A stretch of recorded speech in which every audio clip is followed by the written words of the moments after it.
Bonjour et bienvenue sur Alors en Science. Dans cette vidéo, je vais te présenter la méthode pour trouver la configuration absolue d'un carbone asymétrique.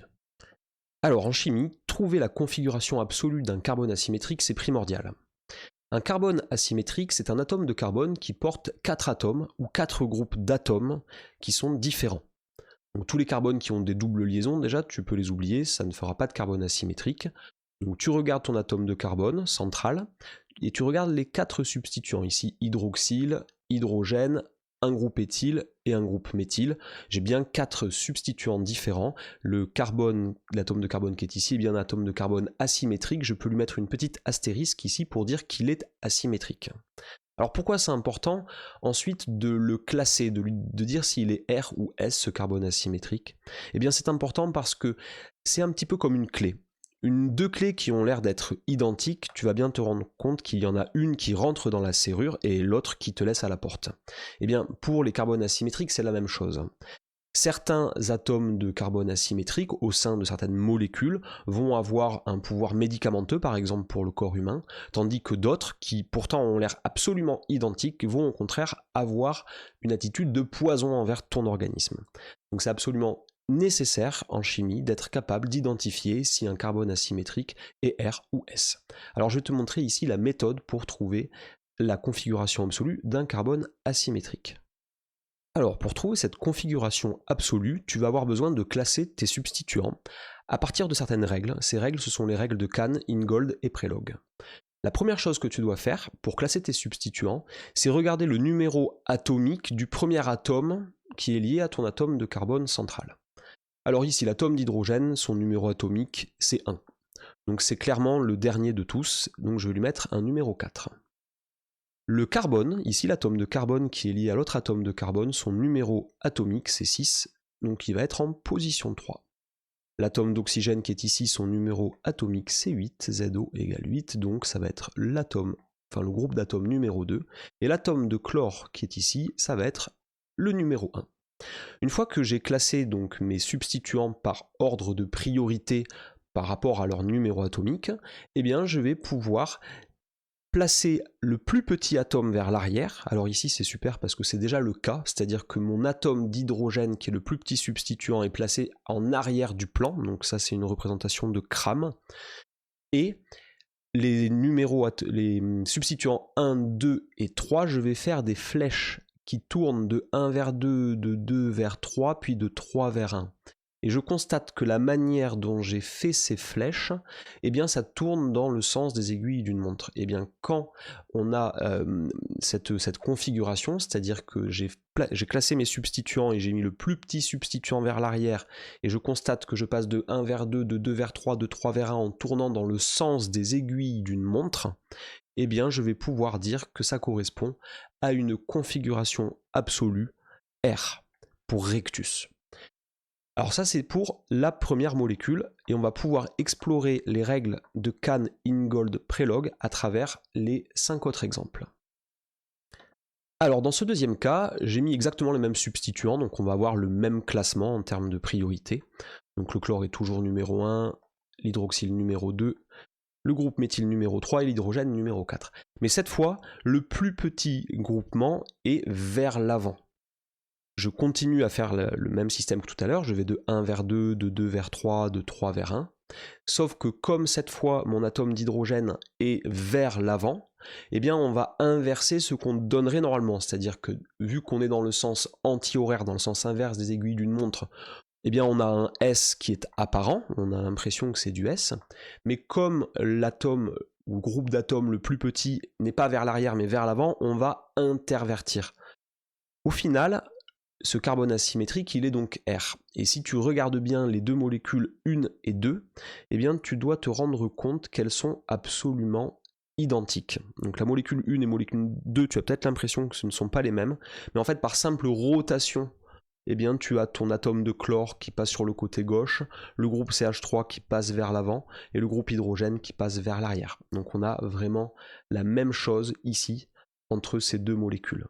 La 1 et la 2, ce sont les mêmes, on a la même configuration absolue.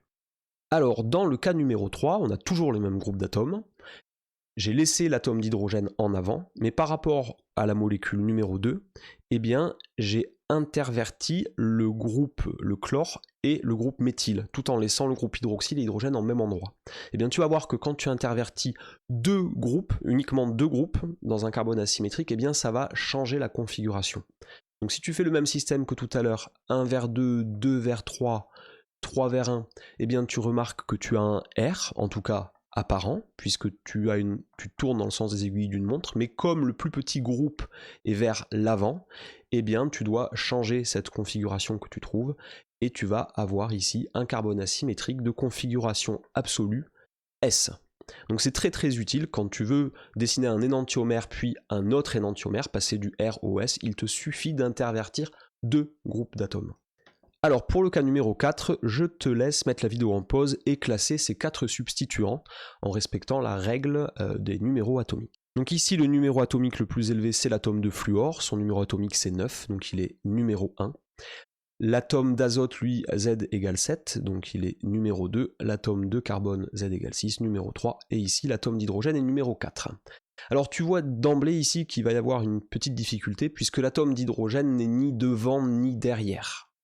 C'est là que soit tu vas avoir la capacité de bien voir dans l'espace et d'imaginer que tu viennes mettre ton œil par en dessous de la molécule pour avoir l'atome d'hydrogène derrière et voir quelle rotation tu vas faire pour passer du fluor à l'azote vers le chlore. Donc moi je peux le voir comme ça, je vois que je vais tourner dans le sens des aiguilles d'une montre et que donc ce carbone asymétrique sera R.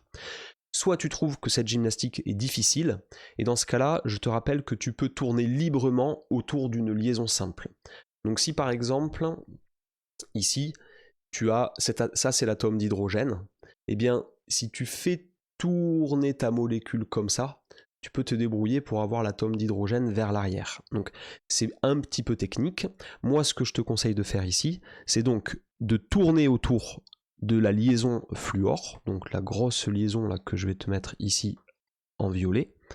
Eh bien tu imagines que tu tiens ça et tu fais tourner dans le sens des aiguilles d'une montre. Donc tu vas avoir ton atome d'hydrogène qui va venir prendre la place ici du groupe NH2, le groupe NH2 qui va venir prendre la place du groupe CH3 et le groupe CH3 qui va passer ici. Donc là tu n'as pas du tout cassé de liaison, c'est bien la même molécule, tu as simplement tourné comme ça. Et là c'est beaucoup plus simple parce que maintenant que tu as fait ça, eh bien tu vas pouvoir reposer le classement dont tu as besoin, c'est-à-dire que ça c'est ton numéro 1, ça c'est ton numéro 2, ça c'est ton numéro 3, tu fais ta rotation de 1 vers 2, de 2 vers 3, de 3 vers 1, tu vois que ça tourne dans le sens R, et que, dans le sens aiguille d'une montre, et que le plus petit groupe est bien vers l'arrière. Donc effectivement, ce carbone asymétrique, il est R. Alors, dans le cinquième cas, pour avancer un petit peu dans les règles de Cahn-Ingold-Prelog, eh bien je te propose une molécule dans laquelle notre atome de carbone est bien encore lié à 4 groupes d'atomes différents, mais tu vois qu'en première liaison, cet atome de carbone, il est à chaque fois lié à un autre atome de carbone.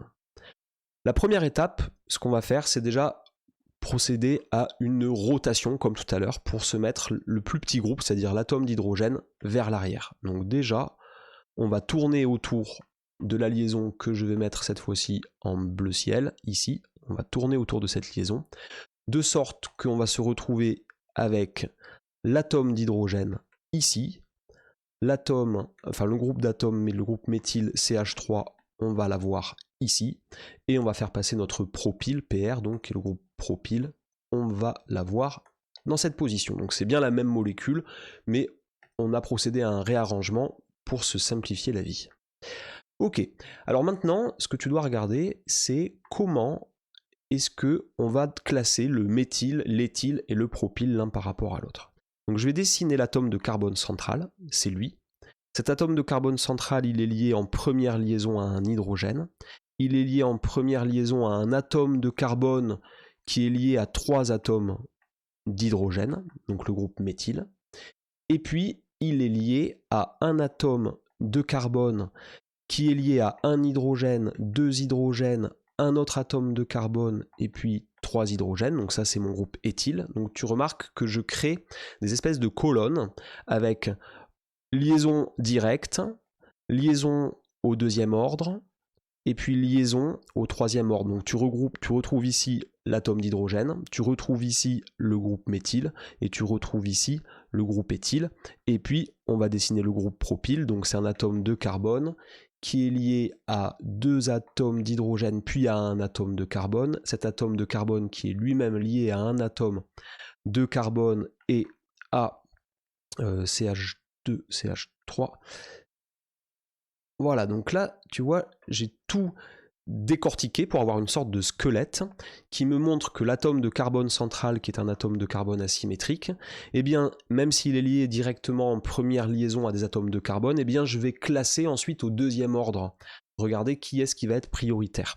Bon, on voit bien que, finalement, en deuxième ordre, c'est le groupe propyle qui domine, puis ensuite la priorité va au groupe éthyle, puis enfin au groupe méthyle. Ce qui permet de dire que le numéro 1, c'est le propyle qui est ici, le groupe numéro 2, c'est le groupe éthyle, et le groupe numéro 3, c'est le méthyle, et en dernière position, l'atome d'hydrogène qu'on a bien placé en arrière pour se simplifier la vie. Tu fais ta rotation de 1 vers 2, de 2 vers 3, de 3 vers 1, tu remarques que ça tourne dans le sens des aiguilles d'une montre, le carbone asymétrique qui est ici est donc bien R, il n'y a pas de problème d'apparent puisque le groupe le plus petit est bien vers l'arrière. Voilà pour cette molécule. Alors, dernier cas de figure, on a un CH3, un C2H3, un propyle et un groupe hydroxyle. Bon, ici, tout de suite, je vois que le numéro 1, c'est l'hydroxyle, puisque si je dessine mon atome de carbone central, au premier ordre, j'ai oxygène-hydrogène. Pour le groupe méthyle, j'ai carbone H, H, H. Pour le groupe propyle, c'est comme tout à l'heure, ça fait carbone, hydrogène, hydrogène, carbone, hydrogène, hydrogène, hydrogène. Donc c'est H2, C, il me manque quelque chose, il me manque les H pour celui-ci. Ok. Eh bien, ce qui change ici, c'est qu'il y a un C2H3. Et un C2H3, finalement, c'est forcément un atome de carbone qui fait une double liaison. Donc, il fait CH, double liaison, CH2. Eh bien, quand il y a une double liaison, eh bien, on va faire comme si cet atome de carbone, qui est ici, celui-là, on va faire comme s'il était lié à 2 atomes de carbone. La double liaison, ça lui confère ça. Donc on va avoir ici pour cette priorité cet atome de carbone, je vais le dessiner en violet, donc celui-ci là, c'est celui que je dessine là, et au final, il est lié à un atome de carbone, et on va faire comme si virtuellement, il était lié à un autre atome de carbone. C'est ça qu'on va utiliser pour traiter cette double liaison. Et puis ici, c'est comme s'il y avait des H pour chaque liaison factice. Et bien au final, le numéro 1, c'est donc l'hydroxyle. Et bien en numéro 2, je vois qu'il y a égalité au premier ordre, parce que là, il n'y a que des carbones. Mais au final, au deuxième ordre, il y a 3 hydrogènes contre 1 carbone, 2 hydrogènes, 2 carbones, 1 hydrogène. Ah, la priorité va donc à ce groupe qui est ici. Donc c'est pas au nombre de carbone, hein, c'est pas parce que le propyle c'est C3H7 qu'il va dominer sur un C2H3. Il faut bien analyser s'il y a des doubles liaisons ou pas. Donc on a ici notre numéro 1. Donc on va mettre notre atome. Oulala, pof. Donc on va bien pouvoir poser notre classement. Numéro 1, numéro 2, numéro 3. Et on a le groupe numéro 4 ici qui est le plus petit, qui est vers l'avant. Donc on sait qu'il faudra qu'on change ce qu'on va trouver. On va avoir un carbone asymétrique qu'on va classer de manière apparente. Donc on fait de 1 vers 2, de 2 vers 3, de 3 vers 1. On trouve donc du R apparent. Comme le plus petit groupe est vers l'avant, on va changer ce R apparent. On va dire que le carbone asymétrique ici, la configuration absolue de ce carbone asymétrique, c'est une configuration S. Et voilà pour cette vidéo, j'espère que ça t'a plu et que ça va t'aider à classer correctement la configuration absolue des carbones asymétriques. Et puis n'hésite pas à t'abonner, ça m'encouragera à faire d'autres vidéos. Allez, bonne journée et à bientôt.